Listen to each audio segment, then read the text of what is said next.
حضرت عمر فاروق رضی اللہ تعالیٰ عنہ کے بارے میں امام ابن جوزی نے لکھا ہے کہ رات کو نا گھر کے اندر بیٹھے بیٹھے اچانک رو پڑے حضرت عمر. 62 سال عمر ہے, خلافت کے آخری ایام چل رہے ہیں, تو رو پڑے ایسے ہی گھر میں بلا وجہ ہی. آپ کی اہلیہ نے, زوجہ نے بیٹے کو اٹھایا, فرمایا پتہ کرو تمہارے باپ کو کیا مسئلہ ہے, کہیں کوئی تکلیف تو نہیں, درد تو نہیں, صاحبزادے آئے. ابا جی کیا بات ہے؟ فرمایا اماں کو بلاؤ.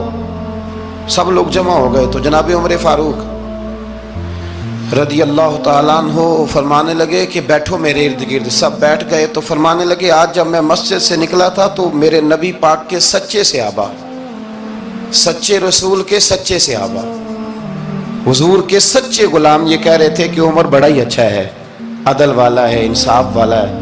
تو ابا جی اس میں رونے والی کیا بات ہے؟ تو فرمانے لگے ڈر یہ لگتا ہے کہ باہر تو میں اچھا تھا, کہیں گھر میں تو نہیں کوتاہیاں کرتا رہا. میری بات پہ توجہ کرنا. کہیں گھر میں آپ باتیں سن لیں تو شاید جتنی میں کرتا ہوں دوسرا کاری کوئی نہ سکے, لیکن جب عمل کے راستے پہ ہم نکلتے ہیں تو وہ مسدود ہے, وہ بند ہے. عمل کس نے کرنا ہے؟ آپ کوئی آیت پڑھیں تو یہاں غلطی نکالنے والے 20 لوگ مل جائیں گے, 20 لوگ, لیکن اس آیت پہ عمل کرنے والے کتنے ملیں گے؟ تو حضرت عمر فاروق رو رہے تھے, کہنے لگے کہیں تمہارے حقوق تو نہیں پامال کرتا رہا. تو آپ کی اہلیہ نے جب سنا تو وہ کہنے لگی عمر مجھے تو بڑا پرانا شکوہ ہے, آپ کا جاہ و جلال اتنا تھا میں بات نہیں کر سکی. عمر تم نے سارا دن مسجد میں گزار دیا اور ساری رات نقاب اوڑھ کے مدینے کی گلیوں میں گزار دی, میں تو زندگی کی کوئی خوشی دیکھ ہی نہیں سکی.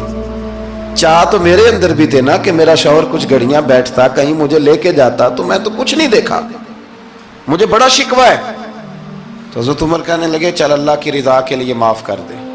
بھئی معافی بیوی سے نہیں مانگی جا رہی, معافی اپنی غلطی کی مانگی جا رہی. یہ سمجھ لیں, بیوی کے لیے تو خاوند کا بہت بڑا مقام ہے نا, لیکن یہاں غلطی کس بات کی ہے؟ اپنی کمزوری پر غلطی کا اعتراف کر کے معذرت کا سوال کیا جا رہا ہے. تو حضرت عمر کہنے لگے معاف کر دے. تو اہلیہ کہنے لگی میں نہیں معاف کرتی, میری شرط پوری کریں. فرمایا وہ کیا؟ فرمانے لگی قیامت میں جب اللہ آپ کے لیے جنت کا حکم دے گا تو آپ میری سفارش کریں گے اللہ کی بارگاہ میں؟ سفارش کریں گے کہ یا اللہ مجھے کپڑے دھو کے دیتی تھی, میری عزت کی حفاظت کرتی تھی, میرے بستر کو پاک رکھتی تھی, کہیں گے؟ تو حضرت عمر فرمانے لگے تیرے ساتھ وعدہ رہا, رب نے اگر عمر کو اپنے فضل, اپنے کرم اور اپنے محبوب کے صدقے جنت دی تو عمر تیرے بغیر جنت میں نہیں جائے گا. عمل کا رستہ, عمل کا رستہ. دیکھیں نا 2 دفعہ استاد بات کرتا ہے, 2 دفعہ,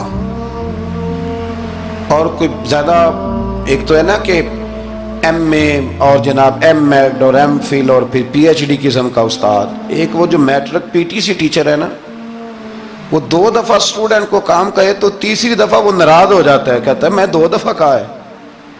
بچے کو آپ 2 دفعہ کہتے ہیں اور اگر تیسری دفعہ کہنا پڑے تو غصہ آتا ہے نہیں آتا؟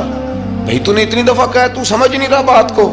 اور اگر اللہ کریم قرآن مجید میں سینکڑوں دفعہ کہے نماز پڑھو, سینکڑوں دفعہ, اور یہ بہانے کر رہا ہے, یہ بھی پروگرام بنا رہا ہے, پھر کہتا ہے میں بے چین رہتا ہوں, میں بے قرار رہتا ہوں. عمل کا رستہ اس کو اختیار کریں, آپ سکون میں رہیں گے.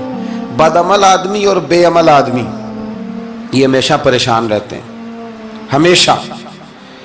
عمل کریں, توبہ کریں تو پھر بدل جائیں, پھر تبدیلی آئے.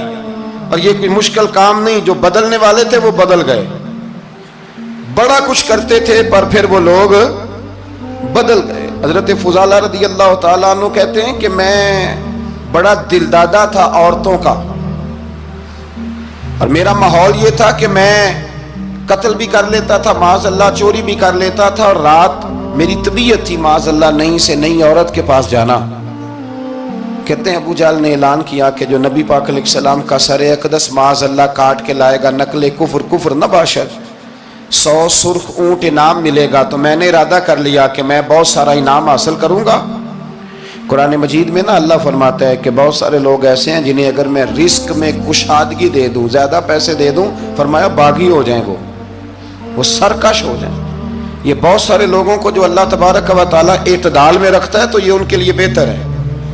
ہر بندہ دولت کے ہوتے ہوئے نیک ہو سکتا تو یہ اللہ اگر رکھتا ہے نا اعتدال میں تو شکر کرے اللہ کا، ورنہ تو لوگ عیاشیاں کریں، پتہ نہیں کیا کچھ کر گزرے۔ تو حضرت فضالہ کہتے ہیں کہ میں نے خنجر تیار کیا اور میں نے بغل میں اس کو چھپایا، اوپر میں نے چادر اوڑھ لی۔ اب مجھے پتا تھا ظہر کی نماز کے بعد نبی پاک صلی اللہ علیہ وسلم طواف کعبہ کے لیے، بیت اللہ شریف کے طواف کے لیے جاتے ہیں۔ کہتے ہیں میں بھی اس طرف بڑھا، رستے میں نا وہ خاتون جس کے گھر میں نے رات آنا تھا، میں نے دروازے پہ دستک دی، میں نے کہا کہ تیار رہنا، تیار رہنا، آج میں بڑے پیسے لے کے آؤں گا۔ اسے میں نے یہ کہا اور پھر میں چلا گیا بیت اللہ شریف کا طواف کرنے۔ کہتے ہیں اللہ کے محبوب بھی طواف کر رہے تھے تو میں نے بھی طواف شروع کر دیا۔ ارادہ یہ تھا کہ جہاں نبی پاک علیہ السلام میرے قریب سے گزریں گے تو موقع پا کر میں حضور کے جسم اقدس پر خنجر کھونپ دوں گا اور معاذ اللہ شہید کر دوں گا۔ کہتے ہیں حضور ایک دفعہ بھی میرے پاس سے گزرے تو میں ہمت نہ کر سکا، دوسری دفعہ بھی پاس سے گزرے تو میں ہمت نہ کر سکا، تیسری دفعہ بھی گزرے تو میں ہمت، نبی کریم صلی اللہ علیہ وسلم 2-3 دفعہ گزرے تو فرماتے ہیں کہ مجھے موقع نہ ملا، اس لیے کہ حضور فرماتے ہیں اللہ نے روب کے ساتھ میری مدد فرمائی، دشمن پر میرا روب طاری ہو جاتا ہے۔ فرماتے ہیں جب چکر پورے ہو گئے تو محبوب کریم نہ چھٹے چکر پہ فرمانے لگے فضالہ چکر ایک رہ گیا ہے، بے خبر ہو جو غلاموں سے وہ آقا کیا ہے، ایک پھیرا رہ گیا ہے۔ کہتے طواف مکمل ہو گیا تو محبوب میرے قریب آئے، فرمایا وہ کام کرتے کیوں نہیں جس کے لیے آئے تھے؟ میں نے عرض کی یا رسول اللہ کون سا کام، کیسا کام؟ اندر تو چور تھا نا، بانج فقیروں کسے نہیں ماریا اے ہوئی چور اندر دا، اندر چور تھا نا۔ کہتے ہیں حضور نے مجھے کندھے سے پکڑ کے ہلایا، فرمایا کرتے کیوں نہیں؟ جب حضور نے ہلایا تو وہ خنجر بھی پیروں میں گرا اور میں بھی رسول اللہ کے پیروں میں گر گیا۔ میں نے کہا حضور مجھے کلمہ پڑھا دیں۔ کہتے ہیں حضور نے پہلے میرے دل پہ دست مبارک پھیرا، پھر میرے نبی نے مجھے کلمہ پڑھا دیا۔ اب نا مرید ہونے والا کہتا ہے کہ جی آہستہ آہستہ میں ٹھیک ہو جاؤں گا۔ اب وہ آہستہ آہستہ کا کیا ترجمہ ہے یہ بالکل سمجھ نہیں آتی۔ بھئی کسی بندے سے 5 لاکھ روپیہ لینا ہے تو اس سے وہ کہتا ہے جی میں آہستہ آہستہ دوں گا، 500 روپیہ دے دیا کروں گا روز کا، تو کہتے ہیں میری رقم خراب ہوتی ہے، پورے دو۔ اور نیکی کی بات جب آتی ہے تو کہتے ہیں حضرت صاحب دین اتنا سخت نہیں ہے، میں آہستہ آہستہ ٹھیک ہو جاؤں گا۔ اب میں مغرب عشاء پڑھنی شروع کر دی ہے میں نے، اب میں تسبیح لے لی ہے، کل میں نے بھی آہستہ آہستہ میں ٹھیک ہو جاؤں۔ یعنی رقم لینی ہو تو وہ آہستہ آہستہ قبول نہیں ہے، لیکن اور مکان کی رجسٹری اگر کرانی ہو تو مالک مکان کہے گے آہستہ آہستہ کرا لو، کہتے ہیں پیسے پورے دیے، سویرے چل اور بیان دے۔ یہ کیا بات ہوئی؟ یہاں یہ جو ہمارا ماحول تھا نا کر لیں گے ہو جائے گا، یقین کریں لوگ قبروں میں چلے گئے ہیں پر مسجدوں میں نہیں آئے، ہر کام سے لوگ ریٹائر ہوئے پر گناہوں سے ریٹائر نہیں ہوئے، آخر تک تباہی اتر گئی لیکن لوگ بدلنے کو تیار نہ ہوئے۔ حضرت فضالہ کہتے ہیں ابھی میں نے کلمہ پڑھا، ابھی میں واپس آیا، رستے میں وہ بی بی کھڑی تھی، کہتے ہیں میں وہ شخص تھا کہ عورتیں مرتی تھی میرے اوپر اور کسی کی جرت تھی کہ وہ آئیں بائیں شائیں کرے، لیکن فرماتے ہیں میں بی بی کے پاس سے گزر گیا، پہلے تو اس کا خیال تھا رکے گا، لیکن جب میں رکا نہ تو دروازے پہ آئی، اور جب میں گزر گیا تو اس نے آواز دی، لیکن میں نے سنی انسنی کر دی، جب آگے بڑھا تو میرے پیچھے دوڑی۔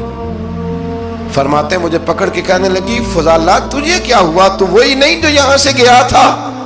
آپ فرماتے ہیں میں کبھی نہیں رویا تھا، میں کبھی نہیں رویا تھا، اور جب کہا نا تو وہی نہیں، کہتے میں نے سر اٹھایا تو میری آنکھوں میں آنسو تھے، میں نے کہا میں جو گیا تھا وہ نہیں ہوں، اب تو میں محمد عربی کا غلام بن گیا، اب میں وہ نہیں ہوں، اب نہیں ہو سکتا کہ کوئی میری نظر میلی ہو جائے، یہ کیسے ممکن ہے؟ اب نا اسلام کی تعریف ہم نے یہ کی ہے کہ خبردار کوئی ہمارے قریب نہ آئے، ہم کسی کو بات نہیں کرنے دیتے کہ ہم مسلمان ہیں، ہم بات نہیں کرنے دیتے۔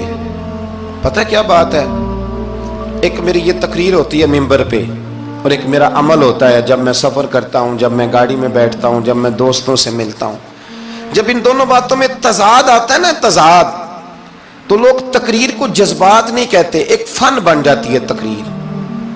آپ کو پتہ ہے نا وائزین نعت خاں کہتے ہیں میں نے محفل لوٹ لی، پھر لوگ شمار کرتے ہیں کتنے لوگوں نے سبحان اللہ کہی، پھر لوگ شمار کرتے ہیں کہ آج 5 بندے روئے بھی تھے جب میں تقریر کر رہا تھا۔ تو پھر یہ فن ہے، یہ جذبات کا اظہار۔ سمجھ لیں بات کو کہ عمل جب آپ نہیں نہ کرتے عمل، تو آپ خود بڑے بے چین رہتے ہیں کہ یار یہ میں کیا کر رہا ہوں، یہ کون سا گورکھ دھندا ہے کہ میرا عمل صفر ہوتا جا رہا ہے۔ ہمارے ایک استاد تھے تو وہ فرمایا کرتے تھے کہ اگر پڑھے لکھے آدمی کو تم بے عمل دیکھو تو اس سے دور ہٹ جایا کرو، ورنہ تمہیں بھی بے عمل کر دے گا۔ میں نے ان سے عرض کی، میں نے کہا حضور یہ کیا ہے؟ تو فرمانے لگے اپنے حضرت صاحب سے پوچھنا، وضاحت کریں گے۔ میں نے حضرت صاحب سے کہا جی عجیب بات کر دی ہے، علم والے بندے کے پاس بیٹھ کے تو علم آتا ہے۔ تو وہ فرما رہے تھے کہ علم والے بندے کے پاس اگر وہ بے عمل ہو تو بالکل نہ بیٹھنا۔ تو حضرت صاحب فرمانے لگے انہوں نے صحیح کہا ہے۔ اب بات بہت بڑی ہے، پتہ نہیں آپ کی سمجھ میں آتی ہے نہیں آتی، بہرحال کر دیتا ہوں۔ پڑھا لکھا بندہ اگر بے عمل ہو تو اس کے پاس، تو میں نے کہا حضور کیوں؟ فرمانے لگے اس لیے کہ وہ اپنی بے عملی پر بھی دلائل دے گا۔